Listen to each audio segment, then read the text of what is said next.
Banjir yang menggenangi Kabupaten Kudus, Jawa Tengah beberapa hari terakhir membuat aktivitas warga terganggu. Banjir dengan ketinggian 1 hingga 2 meter membuat warga terpaksa menggunakan rakit atau perahu untuk beraktivitas.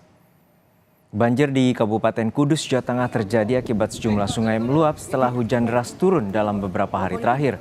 Untuk menyeberangi banjir, warga terpaksa menggunakan rakit atau perahu karena ketinggian air mencapai 2 meter. Selain itu, banjir juga merendam sejumlah titik jalan raya di Kabupaten Kudus, salah satunya di Jalan Lingkar Selatan yang terdapat genangan banjir setinggi 20 hingga 30 cm. Korban banjir asal Demak, Jawa Tengah juga mulai mengungsi di sejumlah titik pengungsian di Kabupaten Kudus. Haryanto, warga Demak, ia bersama keluarganya terpaksa mengungsi ke Kabupaten Kudus karena jarak lebih dekat dengan rumahnya. Dari data BPBD Kudus, hingga saat ini tercatat warga banjir yang mengungsi mencapai lebih dari 3.700 jiwa. 950 diantaranya berasal dari Kabupaten Demak. Pengungsian di sana, yang lebih dekat nggak ada. Ini fungsi yang keberapa, Pak? Yang kedua. Yang pertama kapan? Yang kedua saya sudah 1 bulan lebih. Sama sekali nggak bisa, Pak. Karena saya waktu itu ketiduran.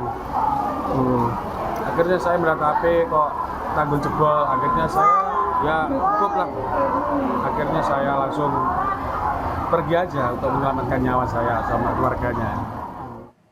Untuk mengetahui situasi terkini banjir di Kudus, Jawa Tengah, kita bergabung dengan jurnalis Kompas TV, Iwan Miftahudin. Iwan, hingga saat ini bagaimana kondisi banjir di sana dan apakah mulai surut atau justru semakin meninggi? Ya, selamat siang Juno dan saudara. Banjir yang menggenang setelah wilayah di Kabupaten Kudus sejak beberapa hari terakhir ini, hingga hari ini masih belum ada tanda-tanda surut. Mengingat intensitas hujan yang tinggi, terutama saat malam hari, ini masih terjadi di Kabupaten Kudus. Nah, akibatnya ada sekitar 29 desa di 5 kecamatan yang saat ini kondisinya masih tergenang banjir dengan ketinggian antara 1 hingga 2 meter. Dengan kondisi ini, warga yang masih bertahan di rumah untuk beraktivitas, mereka terganggu. Mereka untuk menyeberangi banjir ini harus membuat rakit dan perahu agar bisa melakukan aktivitas keluar rumah. Sementara itu, dari dampak banjir ini, tidak hanya bagi warga, banjir juga menggenangi sejumlah ruas jalan di Kabupaten Kudus. Dan mulai hari kemarin, untuk akses jalan Pantura yang menghubungkan antara Kabupaten Kudus dengan Kabupaten Demak, ini juga sudah terputus karena di Kabupaten Demak ini ada tanggul Sungai Wulan yang awal bulan Februari kemarin jebol. Ini hari kemarin jebol lagi, sehingga menggenangi ribuan rumah warga di Kabupaten Demak. Ini juga berdampak di Kabupaten Kudus karena ini posisinya adalah bersebelahan atau bertangga. Sementara itu, dampak dari banjir ini hingga saat ini ribuan warga sudah mulai mengungsi. Dari data BPBD per siang ini lebih dari 4.000 warga yang sudah mengungsi di 24 titik pengungsian yang tersebar di sejumlah wilayah di Kabupaten Kudus. Pengungsi ini sendiri tidak hanya dari Kabupaten Kudus, namun juga sebagian ini banyak yang dari Kabupaten Demak. Mereka memilih mengungsi Kabupaten Kudus karena jaraknya lebih dekat dan akses menuju ke lokasi yang lebih aman ini juga cukup mudah. Seperti itu, Juno. Ya Iwan, tadi Anda menyatakan bahwa jalur Pantura, terutama di Kabupaten Kudus dan Demak ini terputus. Lalu bagaimana dengan aktivitas warga, terutama pasokan distribusi bahan pokok dan juga sembako? Ya, sejak lumpuhnya jalur Pantura kemarin, petugas dari aparat kepolisian sudah mengalihkan arus ke jalur alternatif. Ada 2 jalur alternatif yang disiapkan oleh polisian, yaitu melewati jalur alternatif Jepara dan alternatif Grobogan.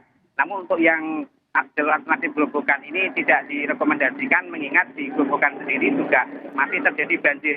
Jadi untuk opsi jalur alternatif ini, para pengguna jalan maupun untuk distribusi logistik dilewatkan melalui Kabupaten Jepara.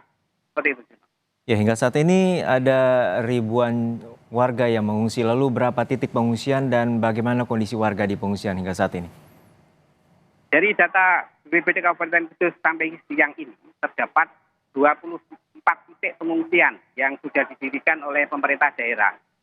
Selain itu, pemerintah juga memberikan dapur umum sebanyak 15 titik untuk memenuhi kebutuhan ribuan para pengungsi ini.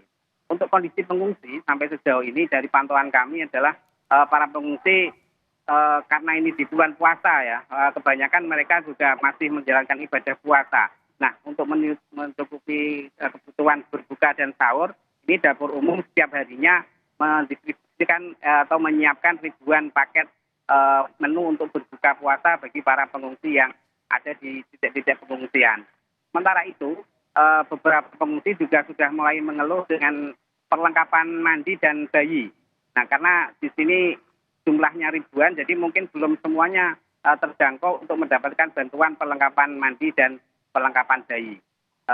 Untuk itu saat ini masih butuh bantuan untuk para pengungsi ini untuk perlengkapan khususnya untuk ibu-ibu dan anak-anak. Seperti itu, Juno. Baik, kita harapkan pemerintah dapat bertindak secara cepat untuk menanggulangi banjir dan juga membantu para warga yang saat ini terdata 3.700 telah mengungsi. Terima kasih rekan Iwan Miftahudin dari Kudus, Jawa Tengah.